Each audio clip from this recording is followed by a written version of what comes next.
Deep breath in. And exhale.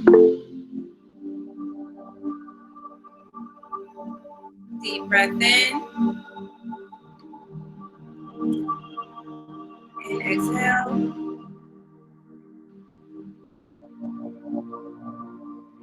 Deep breath in. And exhale. Deep breath in. And exhale.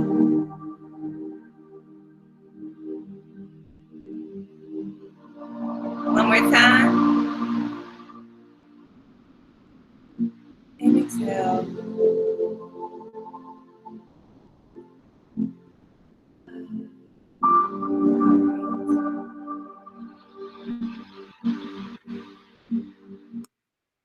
This makes me want to go to the beach. Yeah, the weather is nice, so. So do you want to share your screen or do you want me to do it? Oh, okay. Because we're finishing up with Bois, right? Dubois. Yeah. I'll do it. Let me see. Every time I gotta go through my screen, it picks up the attendance. So hold on, what is this?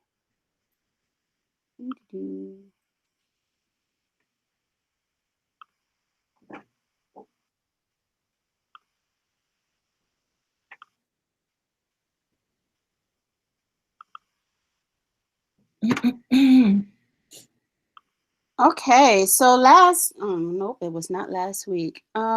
It was Monday. Yes.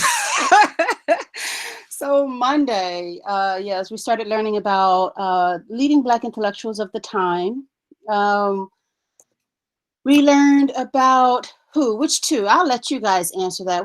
Who did we learn about, and who are they? What do we know about them, real quick? Just a quick warm up in the chat box.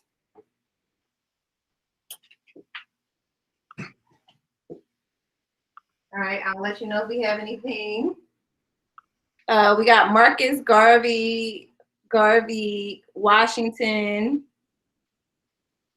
Excellent. And what do we know about either one?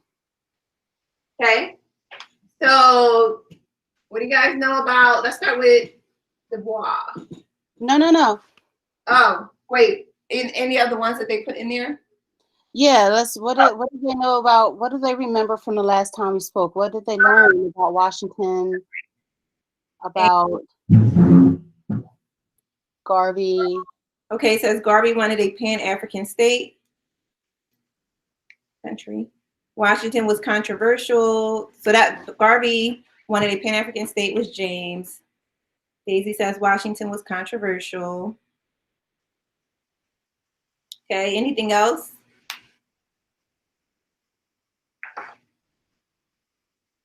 Andy said Langston Hughes. James says Washington wanted Black people to prove their worth by economic contribution. Great. Kai says Washington wanted Blacks to work and earn their respect. Yep, good. Which is very different from, right, like you're born with it. Education is key to self-reliance. Lydia says Garvey started the UNIA. Excellent.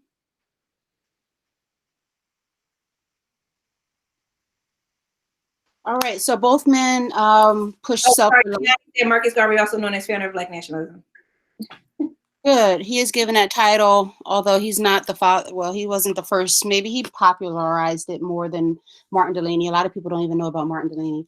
And then Marcus Garvey, Garveyism. He was also a Black nationalist, which is, not a state, but he wanted a Black nation, and for Blacks to go back to Africa, African Americans, all people of African descent to go back to Africa. And rely on ourselves. And I want to push on, and that was great, guys. I want to push on to W.E.B. Du Bois. So W.E.B. Du Bois, have you heard about him? What have you heard about him? In the chat box.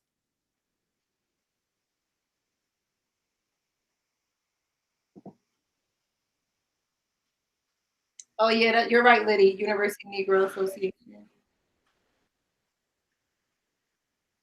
Universal.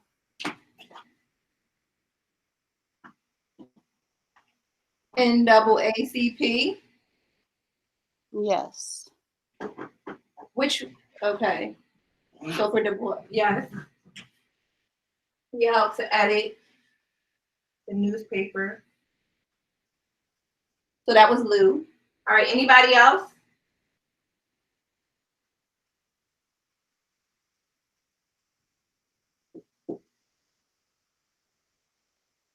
Oh, people are commenting. I didn't even see the bottom. Okay, Teresa says, my mom told me a lot about him because she's a sociologist. He's the father of sociology and Yes. on neighborhood. Yes, yes, yes, he did. Right, read it. I can't see it. Oh, sorry. So my mom taught me a lot about him because she's a sociologist. He's the father of sociology and he did studies on neighborhoods. Good. We're going to talk about some of that today. Yep. Something with Rosa Parks as well. James says Lou typing in double A. You know what? Hush, James. All right. So, James trolling. Stop, James. All right. So, W.E.B. Du Bois, he is by far the leading Black intellectual of the time. I probably said that for Washington as well, where Washington was until W.E.B. Du Bois. So W.E.B. Du Bois, he's an author, he's a writer, he's a historian, he's an editor, he's a civil rights activist, he's a Pan-Africanist, similar to Marcus Garvey.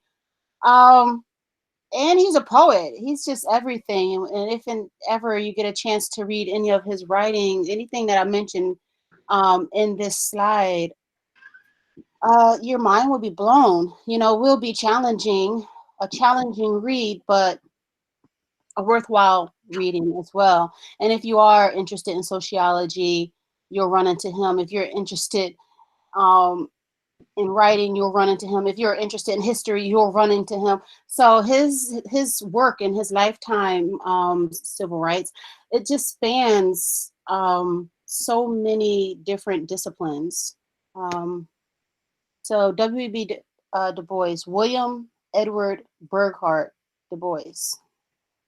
And he was born in Great Barrington, Massachusetts, 1868, 3 years after the Civil Rights ends. I'm sorry, the Civil Rights ends. The Civil War ends. But he's born in the North. He's well educated.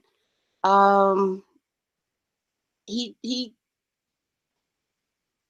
wanted to go to Harvard, being that he is from Massachusetts. Harvard would not accept him because of the color of his skin. He ended up attending Fisk University, and then went back to Harvard University. And interestingly enough, when he went back to Harvard, they wouldn't take any of his credits from Fisk. So it's like he had to start all over again, finished in just a couple years, earning an advanced degree in history. Another interesting thing on Harvard University and the racism towards him is that they kicked him off of campus at 6 p.m. There was a rule that he could not stay on campus past 6 p.m. because of the color of his skin also. He was still the first African-American to earn a PhD from Harvard in sociology. He then went on earning a 2-year fellowship to study sociology in Berlin.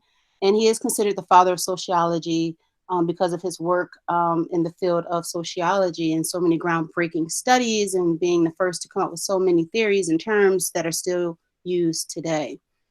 By far, you know, when we talk about W.E.B. Du Bois during this time period, during the Harlem Renaissance, during the early 20th century, his credit is not only the work that he's done, but just working towards transforming the way African Americans were seen in society, as well as being an activist and a historian and sociologist and writer and teacher. He transformed the way African Americans were seen in society. That's what he was most concerned with. And we'll get back to that in a minute.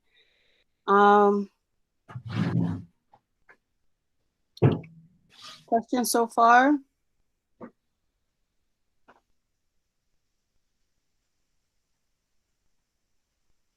All right. I'm Nope. going No. Okay. All right. So I'm going to continue.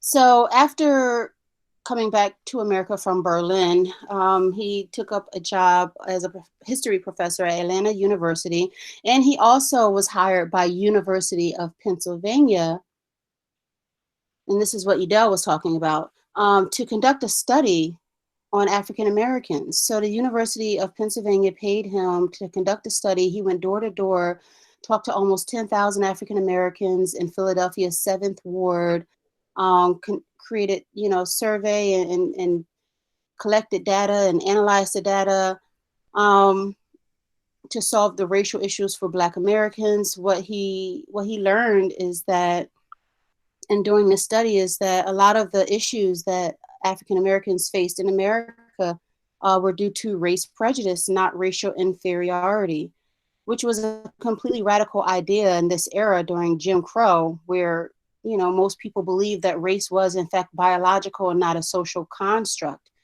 And so a lot of the issues that he uncovered that Black people face in America, like racism, poverty, lack of education, lack of health care, underemployment, or discrimination in employment, is due to racism. And so this was radical, and it's also very timely because it's a lot of what we still see today, and this is over 100 years ago that Du Bois studied in Philadelphia.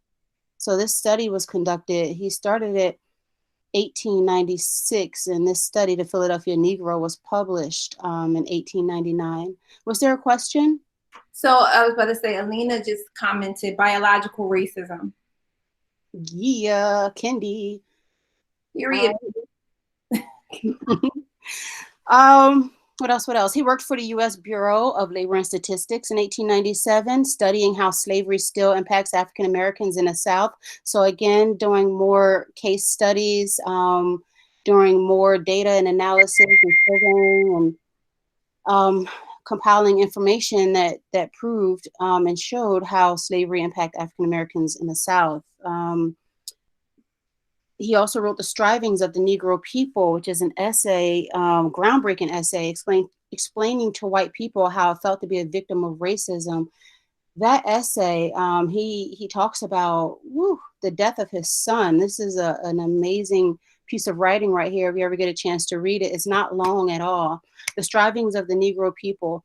And he talks about the death of his son and how his son died essentially because they were living in Georgia at the time. He was working at Atlanta University, and his son died because there were no Black doctors in the vicinity, and none of the white doctors would see him and care for him. And so he ended up just dying at home. And this ultimately broke up his marriage. As you know, sometimes that happens naturally. It's hard to deal with the death of a child, and it impacted him as well. So the Souls of Black Folk require reading in African American studies courses. Again, it's grounded in sociology, it's grounded in history. It's a collection of essays. It's also poems and pictures examining the Black experience in America. It is required reading in African American studies courses. I had to read it when I was in college as an African American history minor. In chapter 3 of Souls of Black Folk, it's called Of Mr. Booker T. Washington and Others, where he delivers this devastating critique of Booker T. Washington's compromise, the Atlanta Compromise, and he attacked Booker T. Washington's speech and accused him of abandoning the fight for Black political rights and accepting segregation and Jim Crow and second-class citizenship in exchange for economic gains. And so, and this book was also an answer to Booker T. Washington's book Up from Slavery, where Booker T. Washington expressed his philosophy on education for African Americans. And so he dedicated a whole chapter 3 to Booker T. Washington and anyone that believes in what Booker T. Washington believes. So that was quite interesting to read as well. Any questions? All right, so Franklin said, hi, Missy, I came. Hi, Franklin. There's a mural in South Philly describing and showing the results of his studies on the side of the fire station on South Street. Yes. Where the Seventh Ward is. That's where the Seventh Ward was, down there by South Street. Yes, yes. It's like right close. It's across from the Krispy Kreme. That's where Black people were relegated to live. Federal donut. It's poor people. It was all classes. Like if you were Black, that's where you lived, in the Seventh Ward during that time period. Yes. Kai says, didn't Du Bois create the Niagara movement along with other intellectuals? Yes. Yeah, get into that. Oh, okay. No, that's good. That's good. Anything else? No, I was just going to say along with Ida. Yes. Yeah, I agree with that too. Can't forget her. So My Country 'Tis of Thee is a really powerful poem. Yes. It's true. This is true. Uh-oh. My bad. Going back. All right. So W.E.B. Du Bois, the intellectual, the activist, and the Pan-Africanist. So again, he is considered the leading Black intellectual of his time. He did transform the way African Americans were seen in society. So he was very concerned with the perception of African Americans. You know, I think that last bullet, did I mention, the double consciousness, the idea of a double consciousness. Hold on, let me see if I can go back. Oh yeah, so the Souls of Black Folk introduced the idea of a double consciousness. And this idea of a double consciousness is the idea that to be Black in America, it's to experience a two-ness. That two-ness is that you are American and that you are also Black, and that you're trying to fit into the mainstream while being kept out of the mainstream society. You know who you are and what your culture is. And you also know what it means to be a white American. But white Americans don't know what it means necessarily to be Black. And so they judge you, and therefore you judge yourself based on how they're judging you, if that makes sense. Miss Ridgway, can you explain that any further? This double consciousness, this two-ness that Black people experience in America. I am so sorry. I kind of zoned out and was like writing on the board. Okay. So what did you say, so I don't repeat what you said? I'm sorry. Can you just do like a real brief, and then I will add on. I was explaining the double consciousness, what it means to be Black in America, to be both Black, African American, and American. Yes. This idea that you have to try to contort yourself to fit into mainstream society, while knowing what it is to be Black, but knowing what it is to be white American. Yes. I got you. Okay. Prime example, Black mothers and Black fathers have to sit down with their children and have the talk. And I'm not talking about the birds and the bees. We're talking about, if you get pulled over by the cops, keep your hand on the wheel.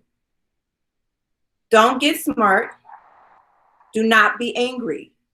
Basically, show no emotion. Try to be courteous. Try to be nice. Use sir and ma'am. And by doing this, you will make it out alive. So Black people, and it's also very similar with AAVE, how many times Black people code switch. So we talk one way in our community and another way in a more academic setting. And this is this double consciousness that we have to deal with. And it's really unfair. And it really just highlights the fact that we are still considered as inferior. The hate you give. Yes. And this is a real thing. This is an absolutely real thing. And so we don't have the same privileges. So a Black person that has a permit for a gun and is walking down the street in an open carry state may get shot. Meanwhile, his white counterpart may not. Black people have to work 3 times as harder in order to be able to be successful. Yes, this is a thing, Colin. This is absolutely a thing. Wasn't that a book? It's been written about in many books.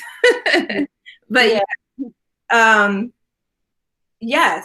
So this is something that, you know, Black people have to deal with. And we have to essentially become experts on whiteness. Yeah. Which is something that, you know, white people, they don't even want to talk about. They don't want to talk about whiteness. That's a dirty word, right? If you use the term whiteness, that's racist. But, you know, Blackness, that's okay. That's an identity.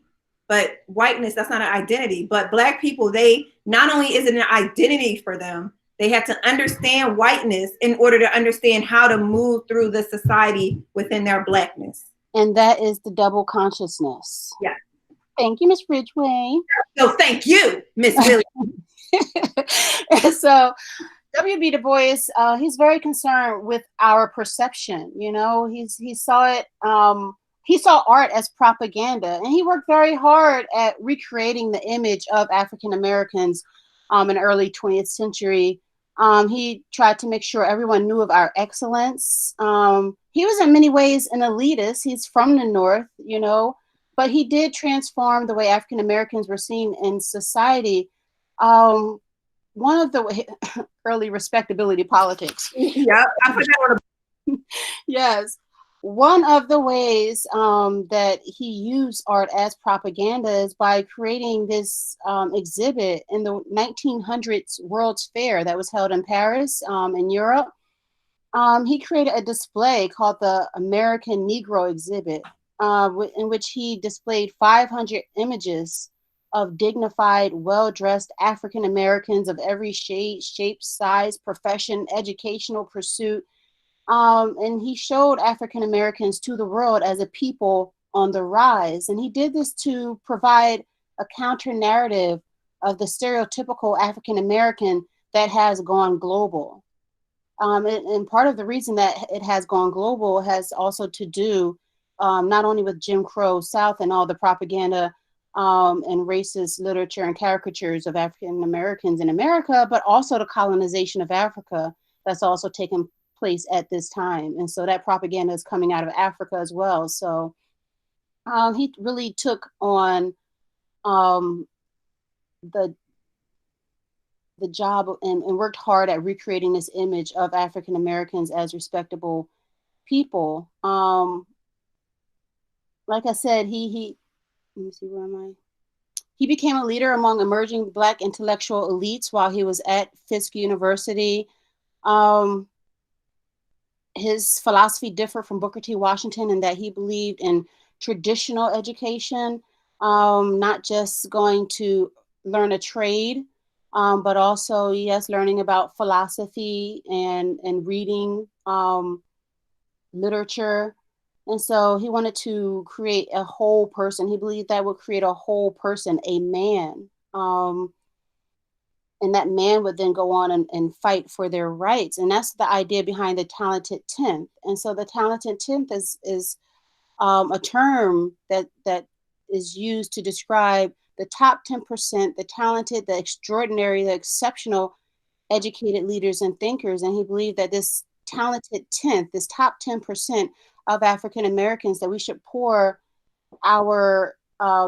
we should invest in them, send them off to college, and then ideas that they come back to our community and lead the rest and continue. And that would create an upliftment in the Black community. Can I jump in a little bit too? Yes. So it just reminds me of trickle down economics, which if any of my Reaganomics, any of my Reagan heads, whatever, are in here, this concept that if you pour into the top, then the wealth will flow down to the bottom. So it's like, in a way, this similar concept. If you know anything about trickle down economics, though, you know that most economists would say it doesn't actually really work. It doesn't, and it didn't, and it created a divide in a lot of ways. Because as soon as Black people could move to the suburbs, that's exactly what they did. So they became educated, entrepreneurs, and instead of keeping that knowledge and wealth in the community, they moved away. But it's also a conundrum because it's like, you want a better life for your family. How do you, do you keep them in this environment or do you take them to a different environment? So it's like a double-edged sword. And again, it's all just really unfair. Yeah, it's racism. Yeah, absolutely. It's a way to resist racism in a way, and some type of, way of thinking. The masses of former slaves in the South were largely uneducated, and he felt like they needed to be shown the way. But yeah, when a lot of African Americans in that talented 10th did become educated, they didn't often come back to the community to lead the rest. And Carter G. Woodson talked about that and the miseducation of the Negro as well. But W.B. Du Bois did believe it was the responsibility of his intellectual cohort to lead the fight for full citizenship. The African Americans could not wait to be citizens, that we must agitate, we must bother, we must protest, we must keep pushing, and that it's already written in the Constitution. We already are citizens. We already have the right to vote, and equal protection under the law. And so we must not postpone our rights for anything, or compromise our rights or our justice, and again, that goes directly against Booker T. Washington's ideas. So he wrote The Souls of Black Folk, and like I said, in chapter 3, he addressed Booker T. Washington, and that was in 1903. In 1905, W.E.B. Du Bois transitions into activism. In 1905, he established the Niagara movement. While at Fisk University, he met, a lot of intellectual African Americans, thinkers, people who wanted to dedicate their lives to social and political change and activism for the betterment of African Americans. And so he convened them at Niagara Falls in 1905. Ironically enough, all these Black men couldn't stay in a hotel on the American side of Niagara. And so they had to go to the Canadian side to hold the Niagara movement. He organized these intellectual elites to lead. And this includes William Monroe Trotter also, who was an activist, an intellectual during this time period. But he's organizing these elites to lead and to fight for justice, to oppose racial discrimination, to oppose racial segregation, to oppose disenfranchisement, which is the franchise is the right to vote. The disenfranchisement is to be kept from that right to vote. They developed a declaration of principles, and these declaration of principles provided in this Niagara movement provided the basis for the civil rights movement. Although there was no political or social change that came out of the Niagara movement, the members of the Niagara movement would go on to form the NAACP along with Ida B. Wells, because Niagara movement was all men, along with Ida B. Wells to form the NAACP. And the NAACP is the country's oldest and largest civil rights organization and still around today. And then he served as the editor of The Crisis, which you see there on a page, which is NAACP's monthly magazine. It's also the longest running African-American magazine or publication in American history as well. So. Well, I did help with the Niagara movement though. Oh. Yeah, she did. Okay, good to know, because I saw 30 men. Yeah, well, they keep. Yeah, they'll leave her out. You know what Dubois did. Yeah, I know what time it is. They was playing with our girl. I know what time it is. They wanted to be great. It came out. Yeah, you can sit in the back, Ida. Go way back there. You're just a woman now. Yeah. So we got as if they put them on the front of the stage, and then they put the women in the back, and then they close the curtain in between them. Sure did. Yes, they did. Yep. And then Ida actually talks about her autobiography that she did not. So Dubois always maintained that Ida told him that she didn't want to be listed as a founder of the NAACP. But in her book, she talks about the fact that that was a very conscious decision on his part to keep her out of there, to keep her name off of there as well. But the truth always comes out. It does. It does. And that's what I love about history. Yes. It does. Miranda says it was crazy how many of the protesters showed up to government places with guns, because this is public, so I don't want to, and literally shove them into police faces. Well, this is true, and many of them were white. And then when the black protesters, if they were black, they probably would have been tear gassed or shot. So yes, that's the example of the double standard of, yes, you're absolutely right. Teresa said W.E.B was wrong for that.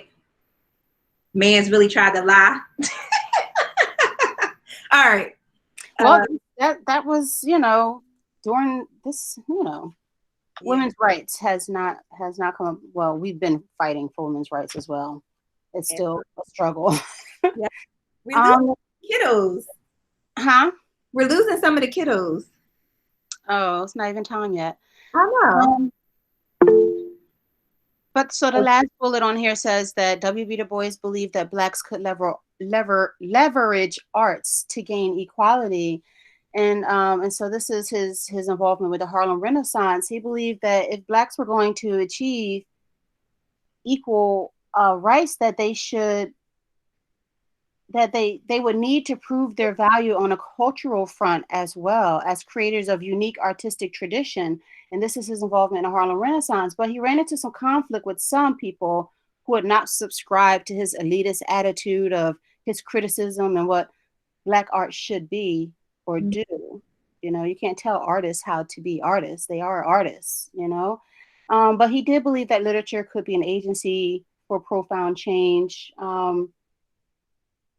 He aspired to create a black literary movement that would compete on the highest level of New York society.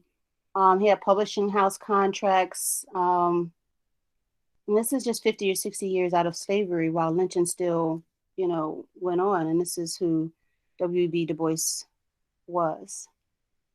And so he was also a writer and poet during the Harlem Renaissance as well. So let me see. So, yeah. This is W.E.B DuBois's idea of the talented 10th. Does anyone want to read this philosophy, this idea behind the talented 10th?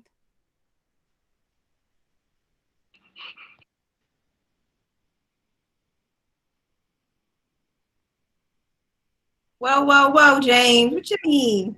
All right, James put his hand up, but there's like a little side convo happening in the chat box. Behave yourself, James. Go ahead, James. He wants to speak. He's all right. This is from the talented 10th. The Negro race, like all races, is going to be saved by its exceptional men. The problem of education, then, among Negroes must first of all deal with the talented 10th. It is the problem of developing the best of this race that they may guide the mass away from the contamination and death of the worst in their own and other races. Now the training of men is a difficult and intricate task. This technique is a matter for educational experts, but its object is for the vision of seers.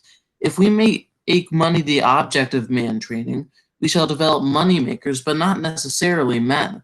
If we make technical skill the object of education, we may possess artisans, but not, in nature, men. Men we shall have only as we make manhood the object of the work of the schools. Intelligence, broad sympathy, knowledge of the world that was and is, and of the relation of men to it. This is the curriculum of that higher education which must underlie true life. On this foundation we may build bread-weighing, skill of hand, and quickness of brain, which never fear lest the child and man mistake the means of living for the object of life. All right. Thank you, James. Yes, very nicely read. Yeah. What is he saying here? And how does this conflict with Booker T. Washington's ideas expressed in the Atlanta Compromise?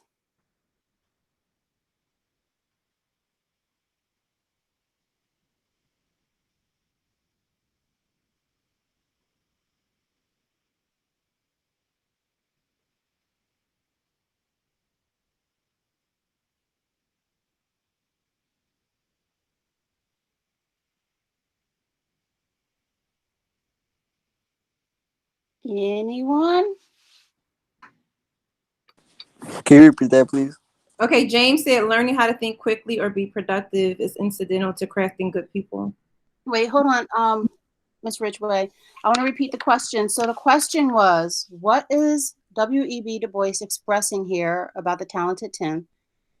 And how does his message here directly conflict with the ideas that Booker T. Washington expressed in the Atlanta Compromise?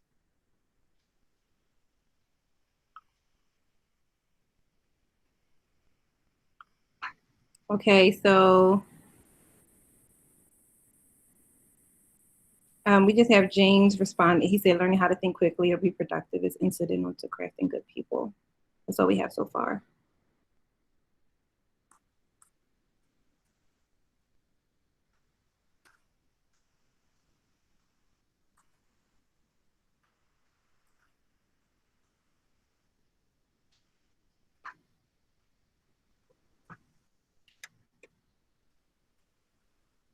Anybody?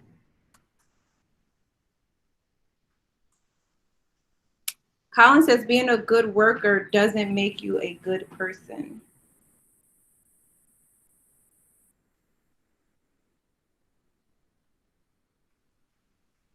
Good choices make you a good person.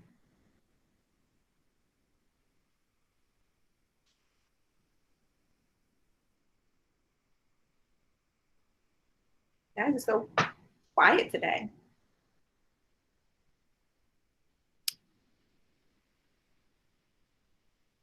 So